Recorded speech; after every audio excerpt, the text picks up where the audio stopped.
expo, elle est partie de la reconnaissance formidable que nous avons eue pour nos métiers avec l'inscription des gestes verriers au patrimoine immatériel de l'humanité faite par l'UNESCO en 2023. Et on s'est dit, c'est très bien, c'est génial, on est très fiers, la profession est très fière, mais comment est-ce qu'on peut faire que ces gestes verriers, ça ne soit pas simplement un nom, mais que ça soit plus concret pour le grand public.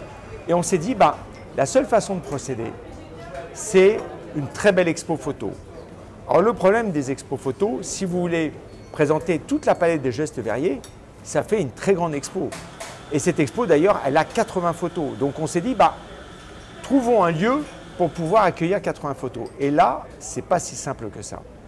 Et évidemment, il y a un lieu qui est magique à Paris, qui est le Jardin du Luxembourg. Vous savez que le Luxembourg, qui accueille le Sénat français, a un magnifique parc qui date de l'époque de Catherine de Médicis. Et il y a des expos qui ont lieu chaque année sur ces grilles. Moi, je me souviens tout à fait de la première, qui était une expo qui avait été faite par Artus Bertrand, qui représentait le monde vu d'en haut. J'avais été fasciné par cette expo et je me suis dit, ça serait quand même un écrin absolument formidable. En plus, il y a beaucoup d'écoles dans le coin, il y a beaucoup de gens qui passent devant les grilles. Donc, on va essayer de faire cette expo sur les grilles du jardin. Alors, on va essayer parce que c'est un sacré challenge. Imaginez que nous étions 18 dossiers en concurrence pour pouvoir au même moment faire cette exposition. Et on a été très fiers d'être choisis et de pouvoir faire l'expo. Et donc voilà, c'est un travail qui a duré plus d'une année.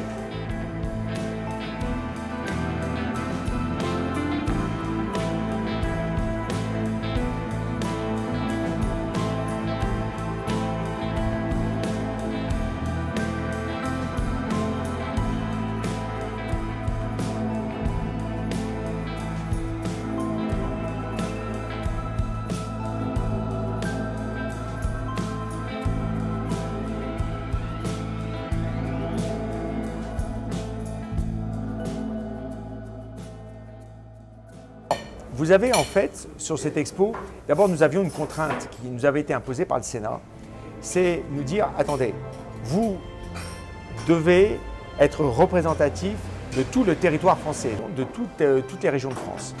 Et c'est vrai que nous avons 33 maisons ou ateliers qui sont représentés et vous avez également 33 photographes. Et c'est vrai que ces 33 photographes, évidemment, chacun a son style différent. Évidemment, le fait de travailler que sur la couleur et pas de mélanger la couleur et le noir et blanc fait que ça harmonise un peu plus le style. Et puis ce sont des photos d'atelier, des photos de gestes. Et finalement, c'est toujours des endroits dans lesquels on a toujours cette atmosphère un peu plus sombre, un peu plus chaude, qui va peut-être donner un style à ces photos. Mais c'est vrai que c'est assez intéressant de voir que, alors que vous avez 33 photographes, vous avez quand même une sorte de continuité, une sorte de fil rouge que l'on retrouve sur l'ensemble de l'exposition.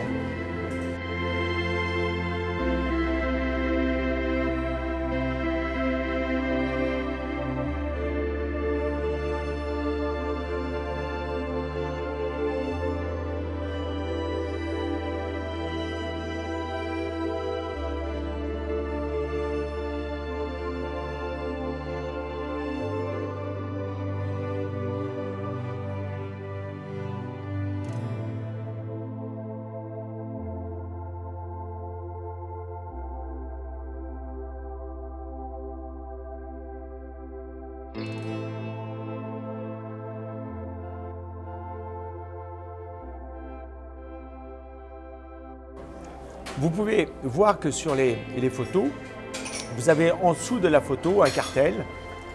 Et ce cartel vous présente, vous décrit en français le geste qui est représenté, vous montre une petite carte de France dont est issue la photographie.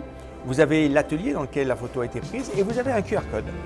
Et c'est vrai que ce QR code, en fait, va vous renvoyer finalement à l'expo de façon interactive, avec un slider qui vous permet d'avoir toutes les photos qui défilent, d'avoir une version anglaise et d'avoir aussi un lien qui vous permet en fait d'accéder à un podcast qui sont des interviews de verriers et qui racontent en fait leur histoire. Donc, un podcast qui a été fait par Métiers Rares, et qui est vraiment, que j'encourage beaucoup à écouter parce qu'il vous montre comment la passion est née, comment les verriers sont arrivés en fait à faire le métier qu'ils exercent, l'intérêt qu'ils ont pour transmettre leurs gestes à d'autres, et c'est vraiment très intéressant.